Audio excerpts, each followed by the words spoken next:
Macmillan Audio presents Cobalt Red, How the Blood of the Congo Powers Our Lives, by Siddharth Kara, read for you by Peter Ganem.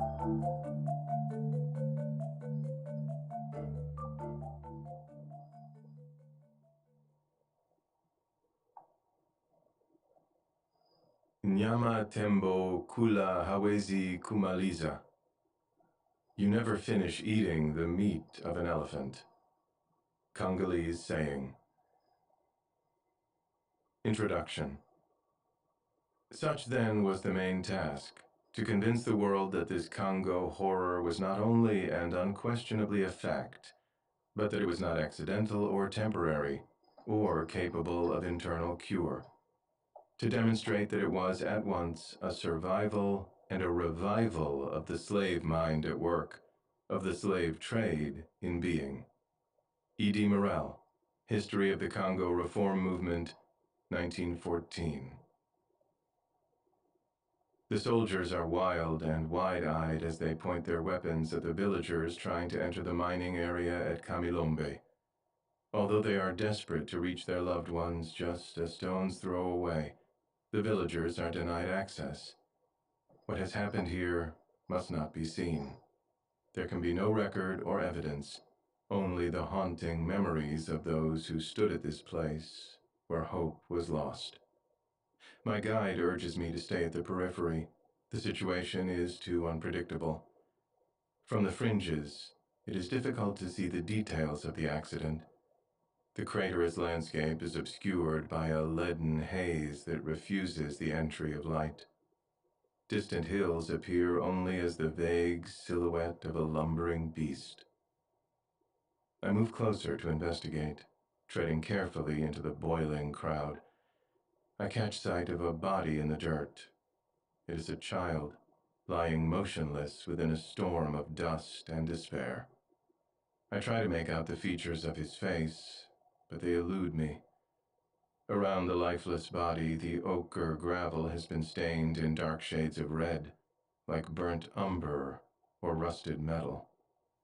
Until this moment, I thought that the ground in the Congo took its vermilion hue from the copper in the dirt, but now I cannot help but wonder whether the earth here is red because of all the blood that has spilled upon it. I inch toward the cordon to see the child more clearly. Tensions between the soldiers and villagers escalate to the brink of riot. A soldier shouts angrily and waves his gun at me. I've drifted too close and lingered too long. I take one final look toward the child. I can see his face now, locked in a terminal expression of dread. That is the lasting image I take from the Congo, the heart of Africa reduced to the blood-stained corpse of a child who died solely because he was digging for cobalt. There is a frenzy taking place in the Democratic Republic of the Congo, a manic race to extract as much cobalt as quickly as possible. This rare, silvery metal is an essential component to almost every lithium-ion rechargeable battery made today. It is also used in a wide array of emerging low-carbon innovations that are critical to the achievement of climate sustainability goals. The Katanga region in the southeastern corner of the Congo holds more reserves of cobalt than the rest of the planet combined. The region is also brimming with other valuable metals, including copper, iron, zinc, tin, nickel, manganese, germanium, tantalum, tungsten, uranium, gold, silver, and lithium. The deposits were always there, resting dormant for eons before foreign economies made the dirt valuable. Industrial innovations sparked demand for one metal after another, and somehow they all happen to be in Katanga. The remainder of the Congo is similarly bursting with natural resources.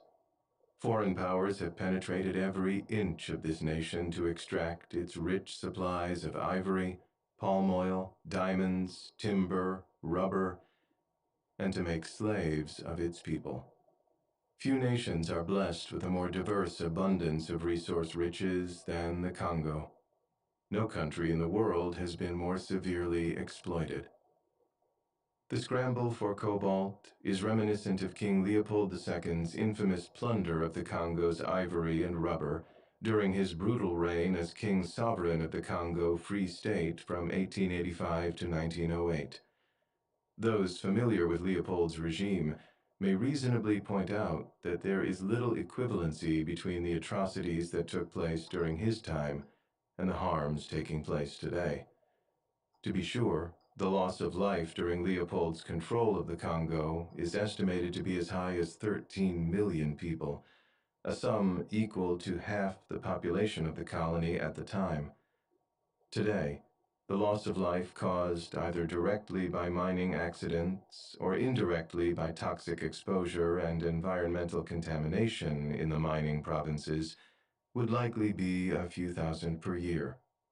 One must acknowledge, however, the following crucial fact. For centuries, enslaving Africans was the nature of colonialism.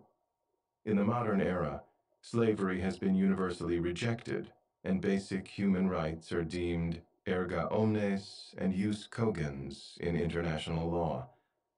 The ongoing exploitation of the poorest people of the Congo by the rich and powerful invalidates the purported moral foundation of contemporary civilization and drags humanity back to a time when the people of Africa were valued only by their replacement cost. The implications of this moral reversion, which is itself a form of violence, stretch far beyond Central Africa, across the entire global South, where a vast subclass of humanity continues to eke out a subhuman existence in slave-like conditions at the bottom of the global economic order. Less has changed since colonial times than we might care to admit. The harsh realities of cobalt mining in the Congo are an inconvenience to every stakeholder in the chain. No company wants to concede that the rechargeable batteries used to power smartphones, tablets, laptops, and electric vehicles contain cobalt mined by peasants and children in hazardous conditions. In public disclosures and press releases, the corporations perched atop the cobalt chain typically cite their commitments to international human rights norms, zero-tolerance policies on child labor, and adherence to the highest standards of supply chain due diligence. Here are a few examples. Apple works to protect the environment and to safeguard the well-being of the millions of people touched by our supply chain, from the mining level to the facilities where products are assembled. As of December 31st, 2021, we found that all identified smelters and refiners in our supply chain participated in or completed a third-party audit that met Apple's requirements for the responsible sourcing of minerals. Samsung has a zero-tolerance policy against child labor as prohibited by international standards and relevant national laws and regulations in all stages of its global operations. While Tesla's responsible sourcing practices apply to all materials and supply chain partners, we recognize the conditions associated with select artisanal mining, ASM, of cobalt in the DRC. To assure the cobalt in Tesla's supply chain is ethically sourced, we have implemented targeted due diligence procedures for cobalt sourcing. For Daimler, respect for human rights is a fundamental aspect of responsible corporate governance. We want our products to contain only raw materials and other materials that have been mined and produced without violating human rights and environmental standards. Glencore plc is committed to preventing the occurrence of modern slavery and human trafficking in our operations and supply chains. We do not tolerate child labor, any form of forced, compulsory, or bonded labor, human trafficking, or any other form of slavery, and actively seek to identify and eliminate them from our supply chains. As scrutiny over the conditions under which cobalt is mined has increased, stakeholders have formulated international coalitions to help ensure that their supply chains are clean. The two leading coalitions are the Responsible Minerals Initiative, RMI, and the Global Battery Alliance, GBA. The RMI promotes the responsible sourcing of minerals in accordance with the UN Guiding Principles for Business and Human Rights. Part of the RMI's platform includes a responsible minerals assurance process that purports to support independent, third-party assessments of cobalt supply chains and to monitor cobalt mining sites in the DRC for child labor.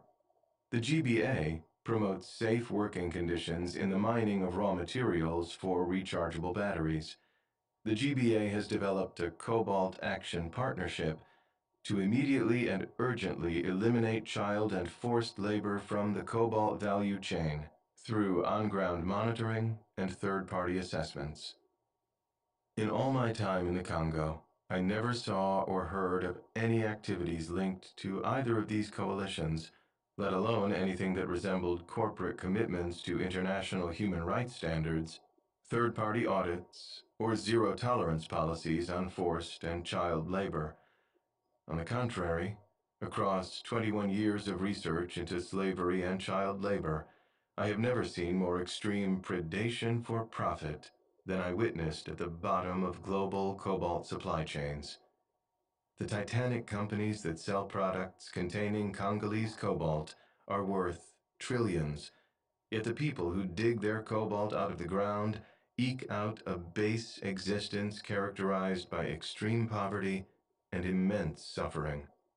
They exist at the edge of human life in an environment that is treated like a toxic dumping ground by foreign mining companies. Millions of trees have been clear-cut, dozens of villages razed, rivers and air polluted, and arable land destroyed. Our daily lives are powered by a human and environmental catastrophe in the Congo.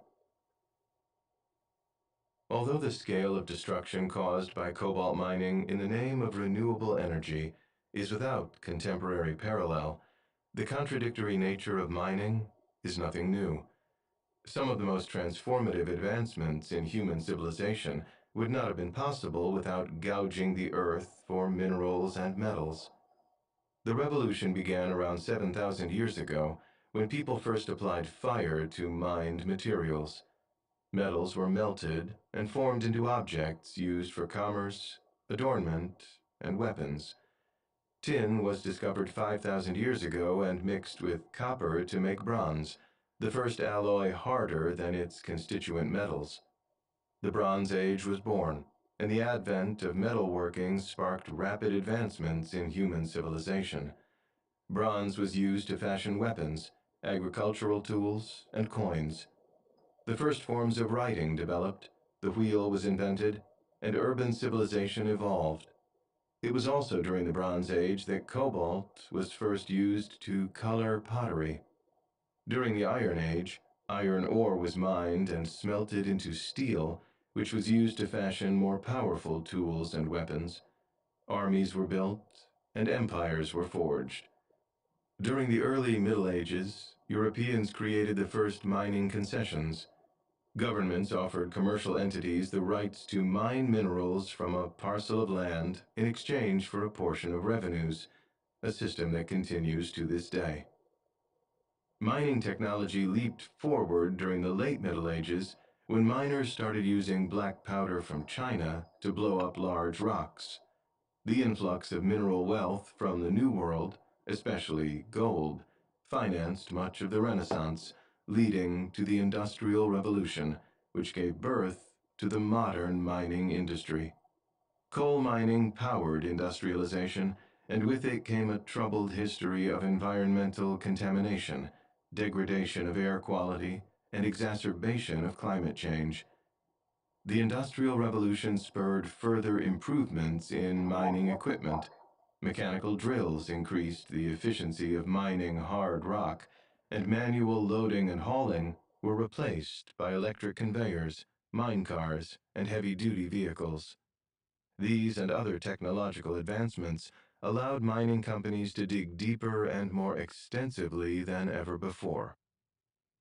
By the late 20th century, mining contributed to almost every aspect of modern life, Steel was used for buildings, homes, bridges, ships, trains, vehicles, and planes. Aluminum, tin, nickel, and other metals were used in thousands of industrial and consumer applications. Copper was used for electrical wiring and circuitry, military ordnance, and industrial machinery. Petroleum derivatives gave us plastics. Advancements in agricultural productivity would not have been possible without machinery from mined materials. Although today's trillion-dollar global mining industry is dominated by coal, iron, bauxite, phosphate, gypsum, and copper, the so-called strategic and rare earth elements used in modern technology devices and renewable forms of energy are rapidly growing in economic and geopolitical importance. Many of these strategic minerals can be found in Central Africa, chief among them, cobalt. Throughout much of history, mining operations relied on the exploitation of slaves and poor laborers to excavate ore from dirt. The downtrodden were forced to dig in hazardous conditions with little regard to their safety and for little to no compensation. Today, these laborers are assigned the quaint term artisanal miners, and they toil in a shadowy substrate of the global mining industry called artisanal and small-scale mining, ASM. Do not be fooled by the word artisanal into thinking that ASM involves pleasant mining activities conducted by skilled artisans. Artisanal miners use rudimentary tools and work in hazardous conditions to extract dozens of minerals and precious stones in more than 80 countries across the global south. Because ASM is almost entirely informal, artisanal miners rarely have formal agreements for wages and working conditions. There are usually no avenues to seek assistance for injuries or redress for abuse. Artisanal miners are almost always paid paltry wages on a piece rate basis and must assume all risks of injury, illness, or death. Although ASM is fraught with hazardous conditions, the sector has been growing rapidly. There are roughly 45 million people around the world directly involved in ASM, which represents an astonishing 90% of the world's total mining workforce. Despite the many advancements in machinery and techniques, the formal mining industry relies heavily on the hard labor of artisanal miners to boost production at minimal expense. The contributions from ASM are substantial, including 26% of the global supply of tantalum, 25% of tin and gold, 20% of diamonds, 80% of sapphires, and up to 30% of cobalt. To uncover the realities of cobalt mining in the Congo, I journeyed into the heart of the country's two mining provinces, Haut-Katanga and Lualaba.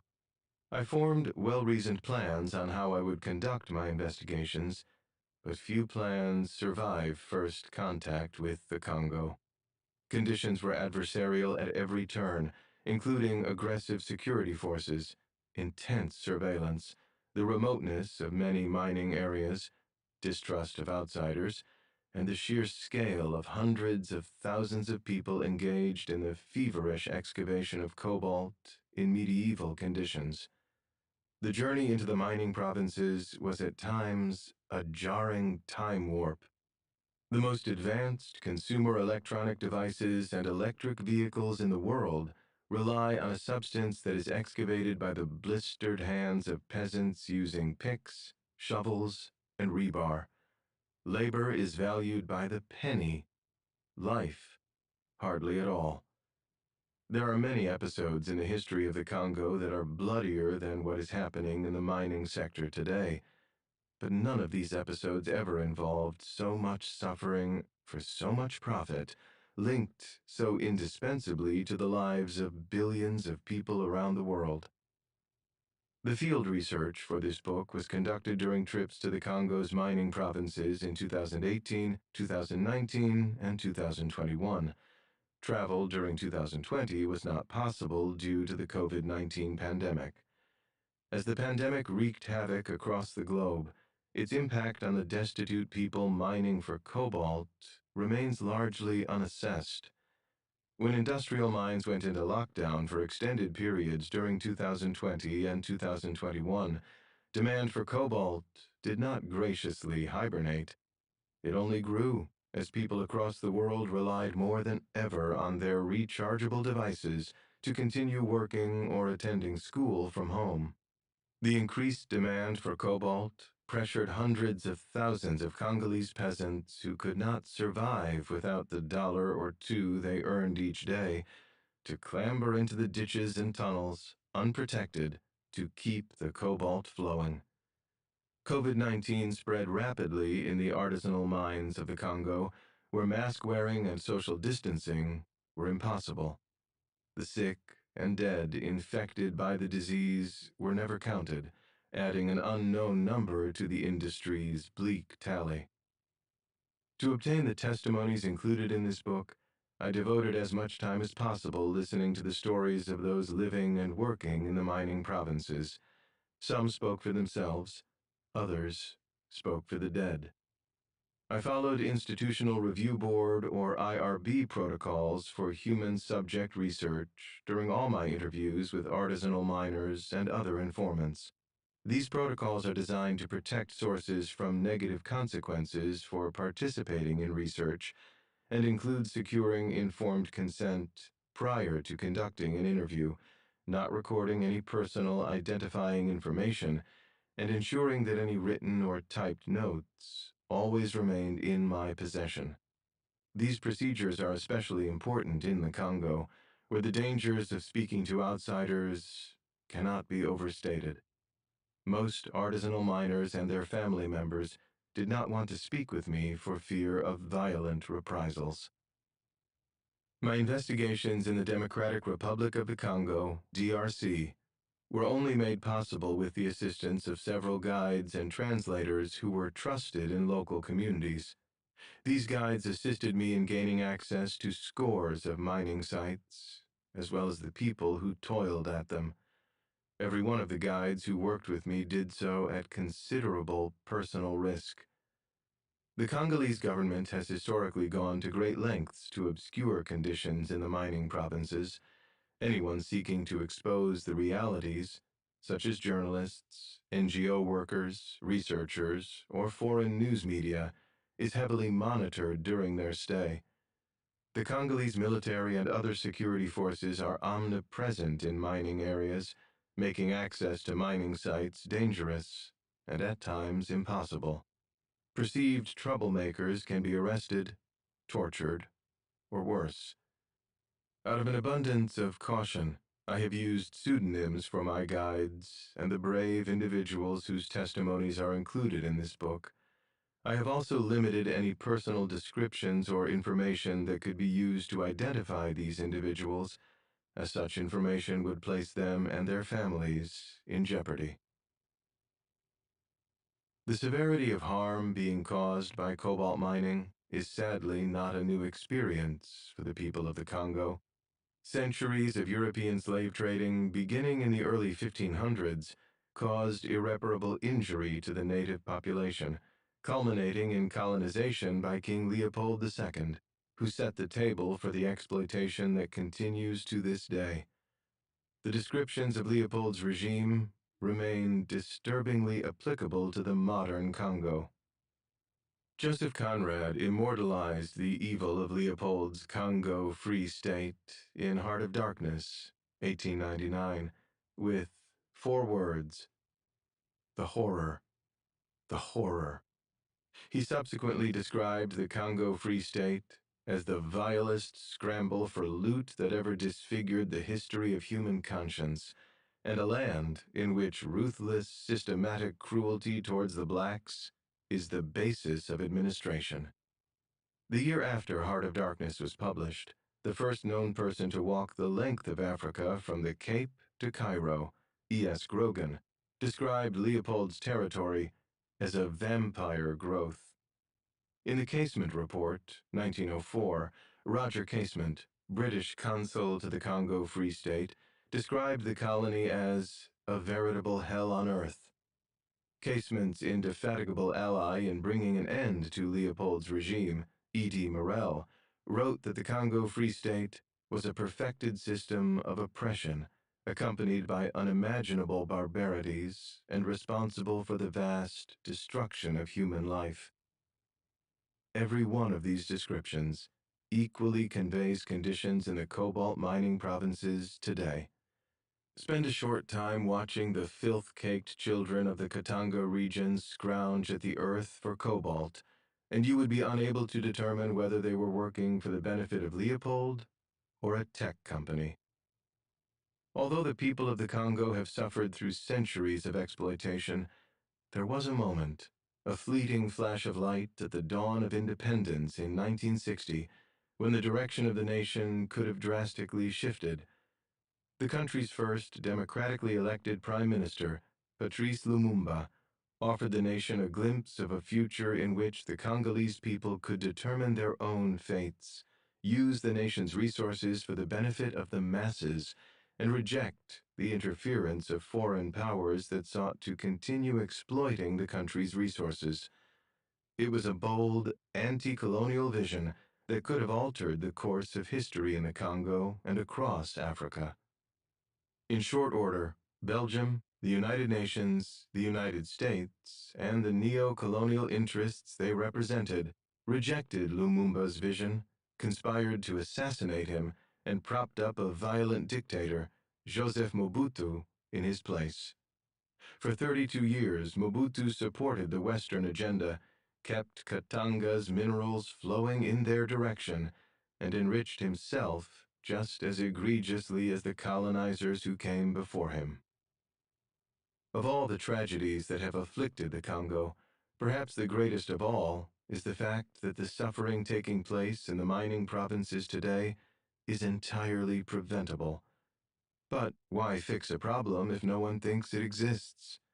Most people do not know what is happening in the cobalt mines of the Congo because the realities are hidden behind numerous layers of multinational supply chains that serve to erode accountability.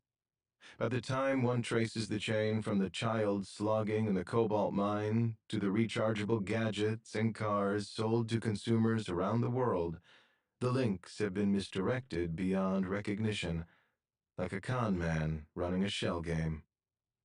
This system of obfuscating the severity of exploitation of poor people of color at the bottom of global supply chains goes back centuries.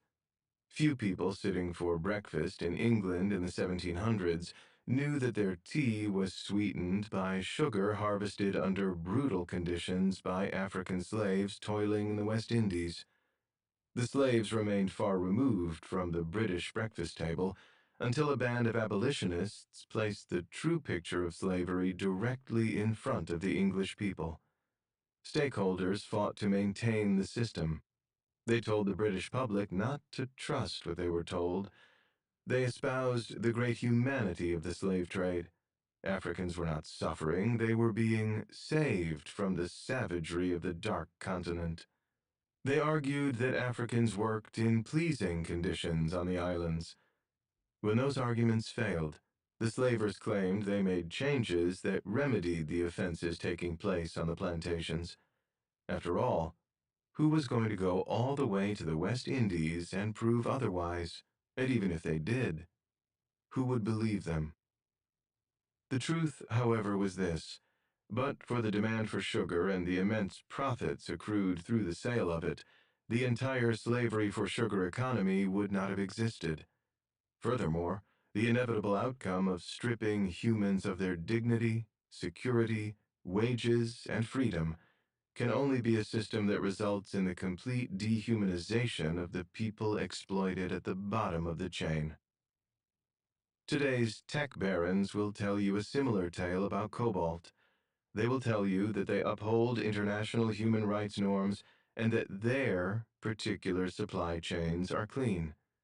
They will assure you that conditions are not as bad as they seem and that they are bringing commerce, wages, education, and development to the poorest people of Africa, saving them.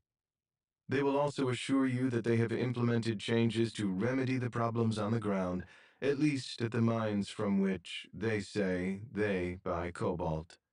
After all, who is going to go all the way to the Congo and prove otherwise? And even if they did, who would believe them? The truth, however, is this.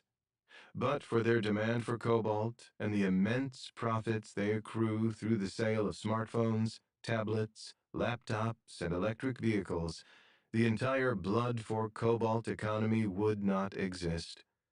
Furthermore, the inevitable outcome of a lawless scramble for cobalt in an impoverished and war-torn country can only be the complete dehumanization of the people exploited at the bottom of the chain. So much time has passed, so little has changed. Although conditions for the Congo's cobalt miners remain exceedingly bleak, there is nevertheless cause to be hopeful.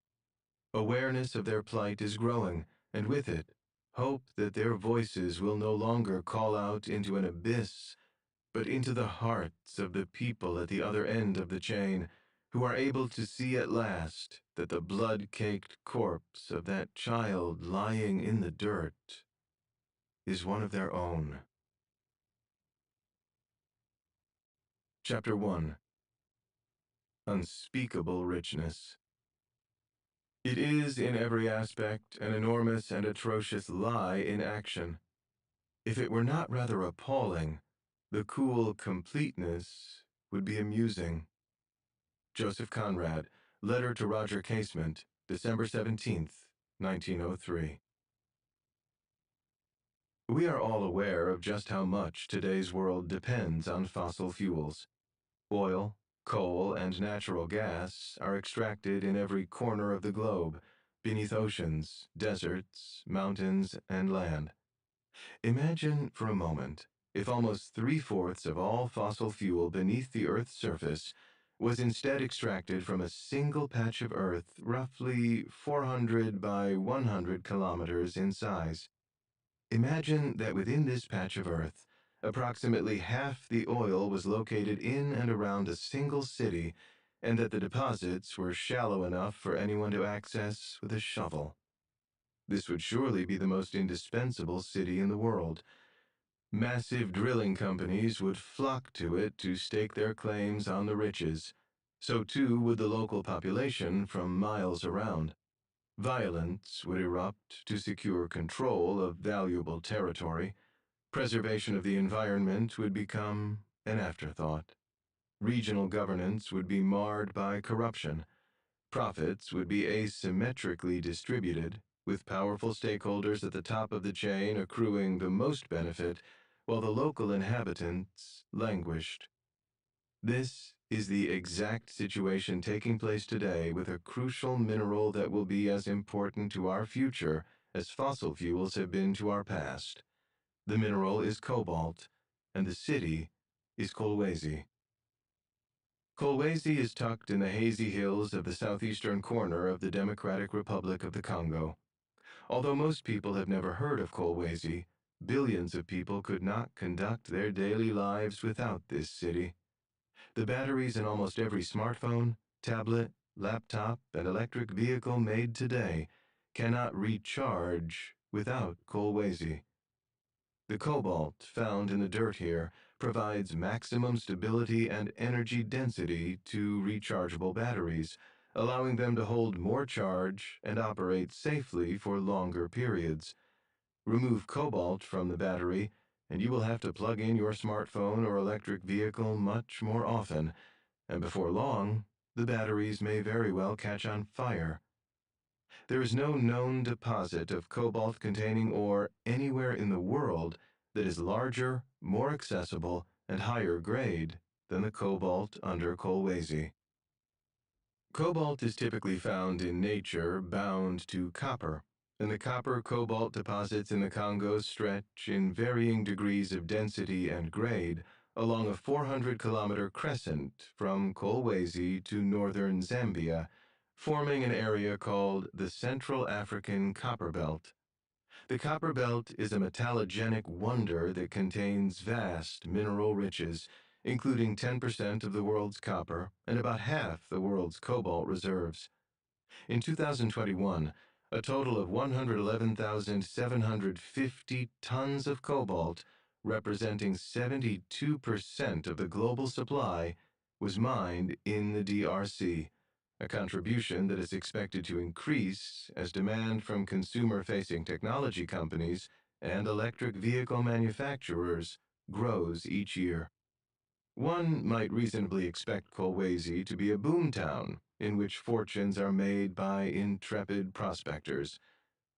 Nothing could be further from the truth. Kolwezi, like the rest of the Congolese copper belt, is a land scarred by the mad scramble to feed cobalt up the chain into the hands of consumers across the globe. The scale of destruction is enormous, and the magnitude of suffering is incalculable. Kolwezi is the new heart of darkness, a tormented heir to those Congolese atrocities that came before: colonization, wars, and generations of slavery. The first European to cross the heart of the African continent in a single trip from east to west, British Lieutenant Verney Lovett Cameron, ominously wrote this about the Congo in The Times on January 7, 1876. The interior is mostly a magnificent and healthy country of unspeakable richness. I have a small specimen of good coal. Other minerals such as gold, copper, iron, and silver are abundant, and I am confident that with a wise and liberal, not lavish, expenditure of capital, one of the greatest systems of inland navigation in the world might be utilized, and from 30 months to 36 months, begin to repay any enterprising capitalist that might take the matter in hand. Within a decade of Cameron's missive, enterprising capitalists began pillaging the unspeakable richness of the Congo. The Great Congo River and its capillary-like tributaries provided a built-in system of navigation for Europeans making their way into the heart of Africa, as well as a means by which to transport valuable resources from the interior back to the Atlantic coast. No one knew at the outset that the Congo would prove to be home to some of the largest supplies of almost every resource the world desired, often at the time of new inventions or industrial developments: ivory for piano keys, crucifixes, false teeth, and carvings, 1880s; rubber for car and bicycle tires, 1890s; palm oil for soap, 1900s onward; copper, tin, zinc, silver, and nickel for industrialization, 1910 onward; diamonds and gold for riches, always; uranium for nuclear bombs, 1945; tantalum and tungsten for microprocessors, 2000s onward; and cobalt for rechargeable batteries, 2012 onward. The developments that sparked demand for each resource attracted a new wave of treasure seekers. At no point in their history have the Congolese people benefited in any meaningful way from the monetization of their country's resources. Rather, they have often served as a slave labor force for the extraction of those resources at minimum cost and maximum suffering. The rapacious appetite for cobalt is a direct result of today's device-driven economy, combined with the global transition from fossil fuels to renewable sources of energy. Automakers are rapidly increasing production of electric vehicles in tandem with governmental efforts to reduce carbon emissions emerging from the Paris Agreement on Climate Change in 2015. These commitments were amplified during the COP26 meetings in 2021.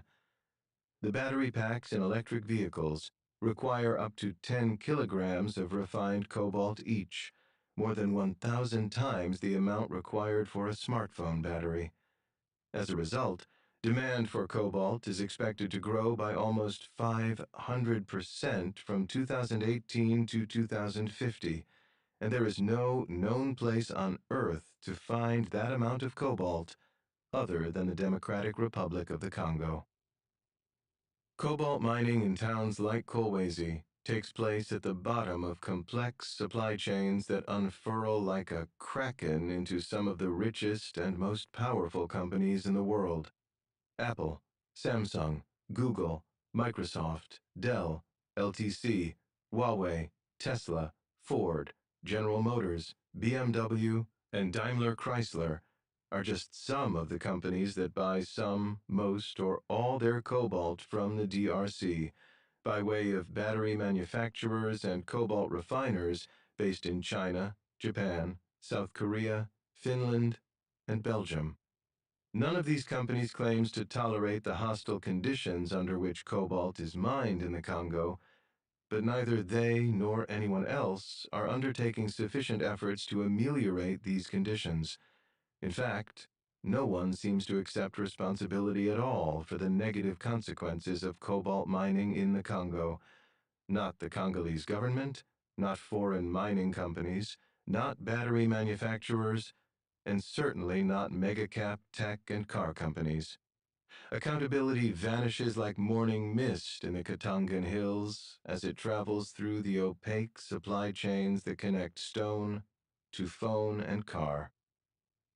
The flow of minerals and money is further obscured by a web of shady connections between foreign mining companies and Congolese political leaders, some of whom have become scandalously rich auctioning the country's mining concessions, while tens of millions of Congolese people suffer extreme poverty, food insecurity, and civil strife.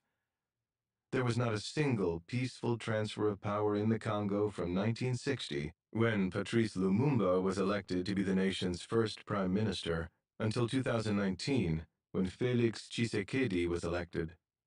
In the interim, the country was subjected to one violent coup after another, first with Joseph Mobutu, who ruled the Congo from 1965 to 1997, followed by Laurent Désiré Kabila's reign from 1997 to 2001, followed by his son Joseph Kabila from 2001 to 2019. I use the words rule and reign because Mobutu and the Kabilas ran the country like despots, enriching themselves on the nation's mineral resources while leaving their people to languish.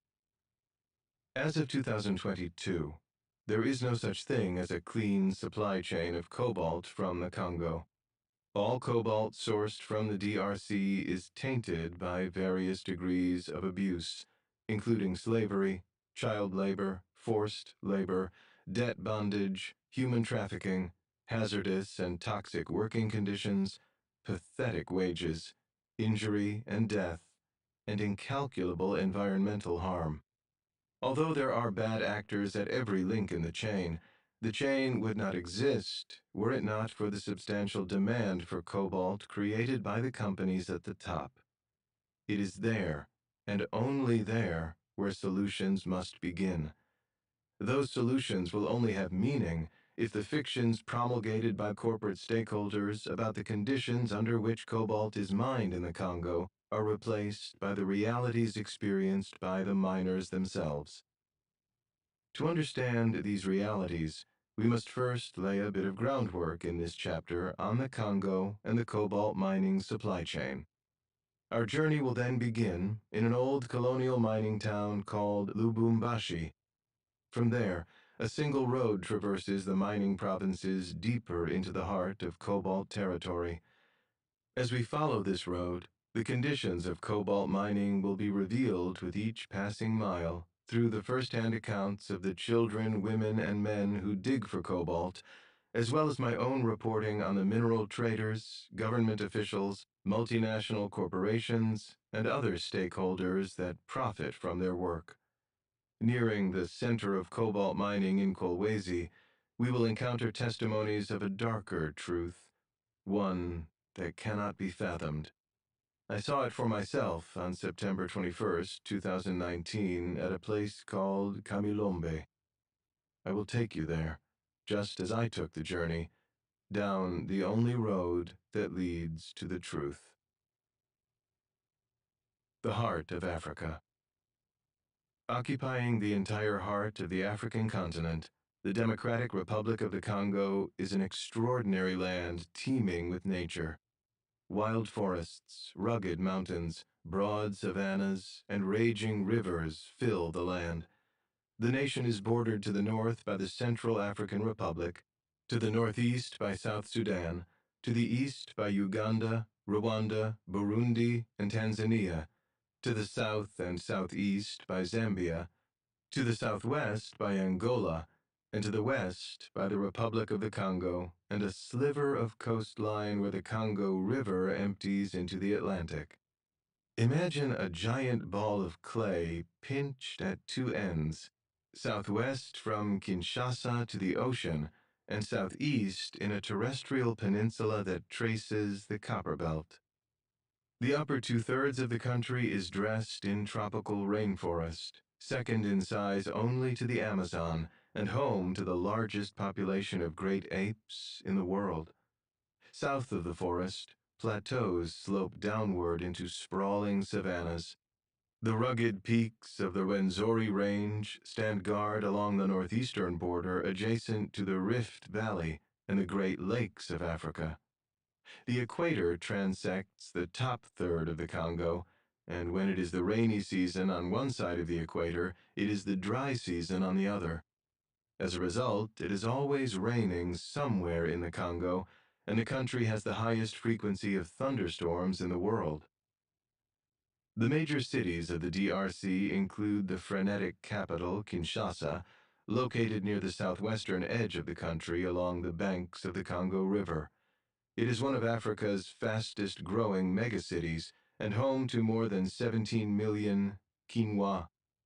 Mbuji Mayi is capital of Kasai Oriental province, situated in the south-central part of the country and home to the largest diamond deposit in the world.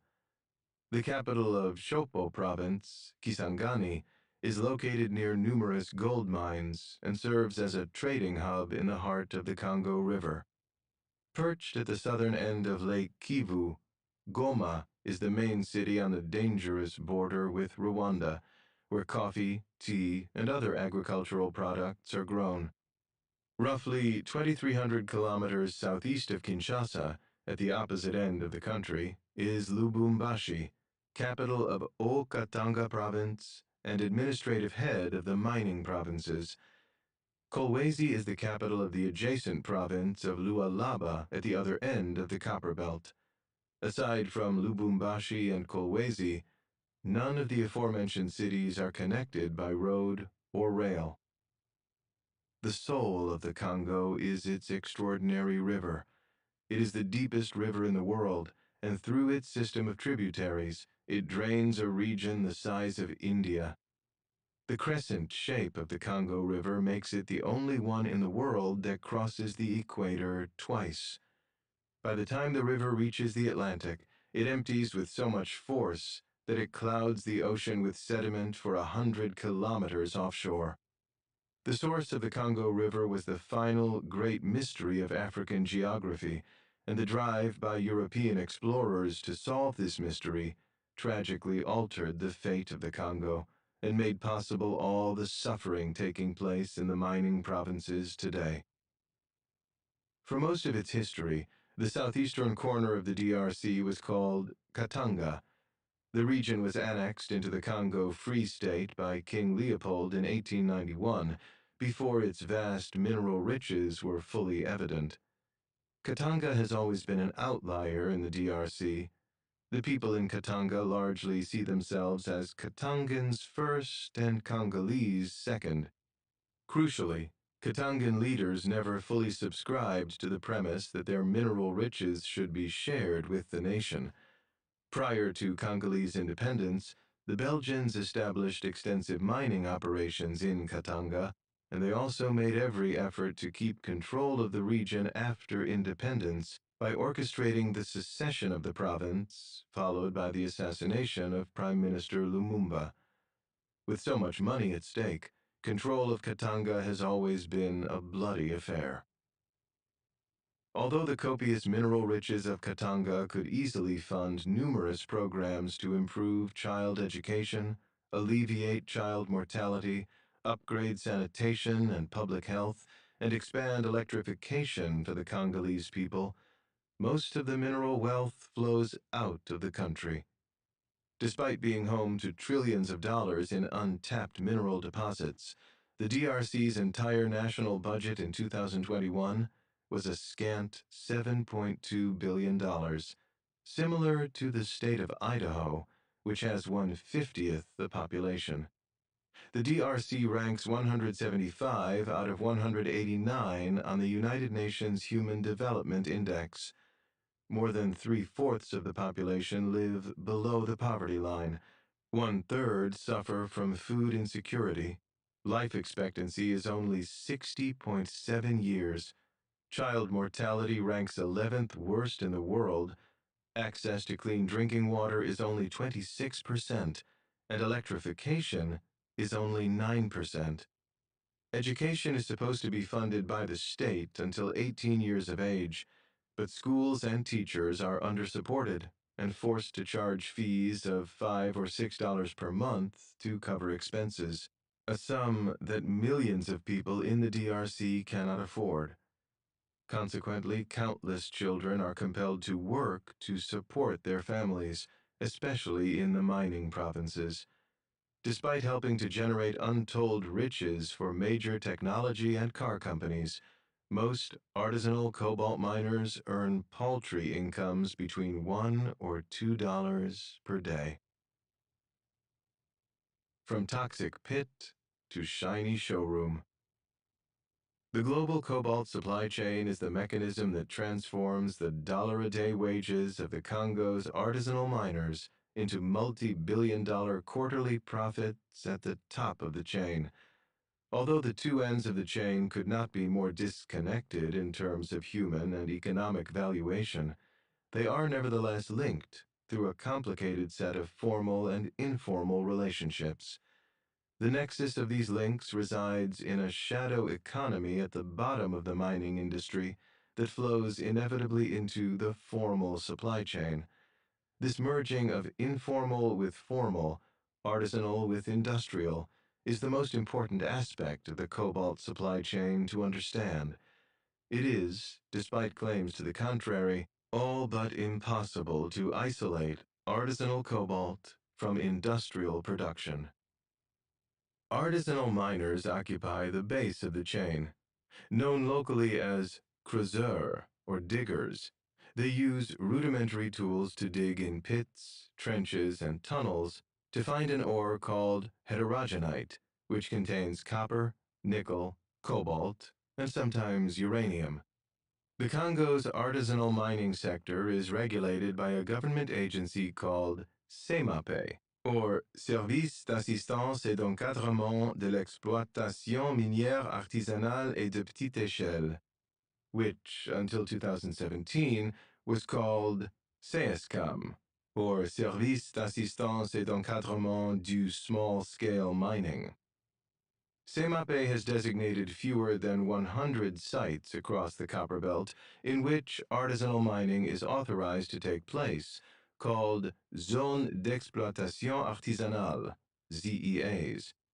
The small number of ZEAs is woefully insufficient to accommodate the hundreds of thousands of people who try to earn a living by digging for cobalt. As a result, artisanal miners dig in hundreds of unauthorized mining areas spread across the Copperbelt. Many of these sites are located right next to industrial mining operations, since the diggers know there is likely to be valuable ore under the ground. Artisanal mining also takes place directly on many industrial mining sites, even though it is forbidden under Congolese law.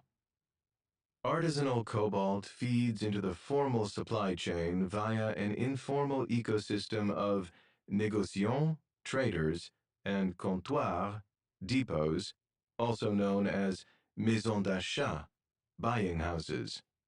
These are the fuzzy linkages that serve to launder minerals from artisanal sources into the formal supply chain.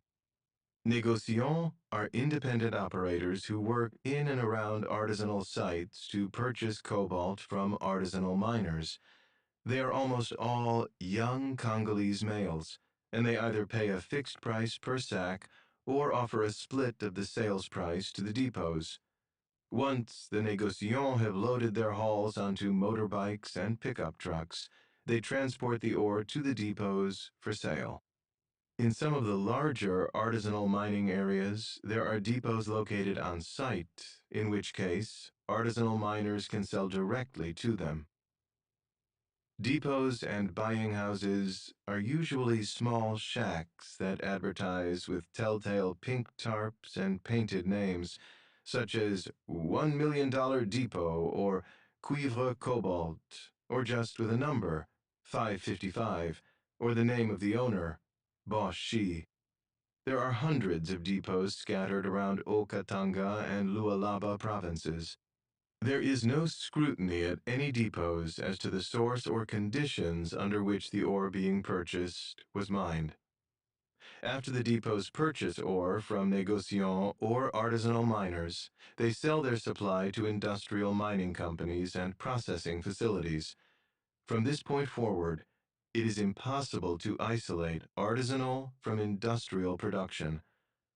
Although Congolese law stipulates that mineral depots should be registered and operated only by Congolese nationals, almost all depots in Haut-Katanga and Lualaba provinces are operated by Chinese buyers. Artisanal production accounts for up to 30% of all cobalt mined in the DRC, although the number could be even higher, as there is no accurate way to disaggregate artisanal from industrial production. The formal segment of the supply chain begins with the massive industrial copper-cobalt mines that span the copper belt. Some of the mines, such as Tenke Fungurume and Mutanda, are as big as a European capital. The industrial mining operations in the DRC are typically structured as joint ventures between the state-owned mining company, Gécamines, and a foreign mining company. As of my last ground count in November 2021, there were 19 major